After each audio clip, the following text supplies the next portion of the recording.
Matthieu 4, versets 6 à 7. Si tu es fils de Dieu, jette-toi en bas, car il est écrit, il donnera des ordres à ses anges à ton sujet.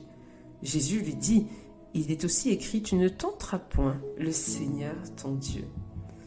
Dans ce passage, Jésus est tenté de prouver sa valeur, de prouver son identité en posant un acte spectaculaire, démontrer au diable qui il est.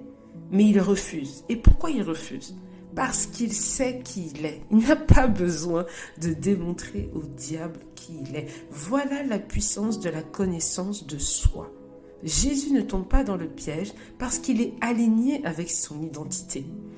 Et c'est ce qu'on appelle en leadership l'assertivité, cette capacité à s'affirmer sans arrogance ni compromis, parce qu'on a une conscience claire de qui on est, de ce que l'on porte à l'intérieur de nous et de ce vers quoi nous sommes appelés, ce à quoi nous sommes appelés. Et toi, est-ce que tu sais qui tu es ? Est-ce que tu as défini en toi ces repères intérieurs qui sont non négociables, à savoir ton identité, ta personnalité, tes valeurs fondamentales ? Parce que comme je le dis souvent, être leader, ce n'est pas une affaire de position, c'est une affaire de savoir d'abord qui on est. D'accord ? Ce n'est pas une affaire de ce que tu essayes de montrer par ton orgueil, par tes sursauts de colère, par peut-être certaines postures que tu as envie d'adopter, ou peut-être l'argent que tu as envie de montrer. Non, c'est d'abord qui tu es à l'intérieur de toi. C'est-à-dire que quand on te dépouille de tout, qui tu es, ton identité, ta personnalité, tes valeurs fondamentales. Parce que tu peux essayer de surjouer. Et je connais des personnes qui veulent, soi-disant, incarner un leadership et qui surjouent.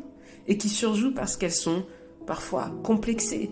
Elles ont un complexe d'infériorité ou même parfois de supériorité. Elles sont orgueilleuses.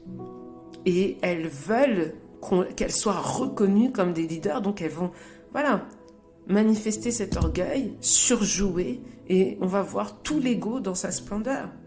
Mais à la fin de la journée, lorsque tu fais face à certaines circonstances qui viennent t'ébranler, qui viennent mettre à mal ton identité, qui viennent la tester, qui es-tu ? Comment réagis-tu ? Parce que l'orgueil peut fonctionner un temps. L'ego peut fonctionner un temps. Tu peux surjouer pendant un temps, mais tu ne peux pas surjouer sur la durée. Tu ne peux pas être orgueilleux sur la durée. Ton ego ne peut pas être là sur la durée. Ce qui demeure sur la durée, c'est ton identité, c'est ton caractère, c'est ta personnalité, ce sont tes valeurs. Alors je te pose cette question. Est-ce que tu sais qui tu es ?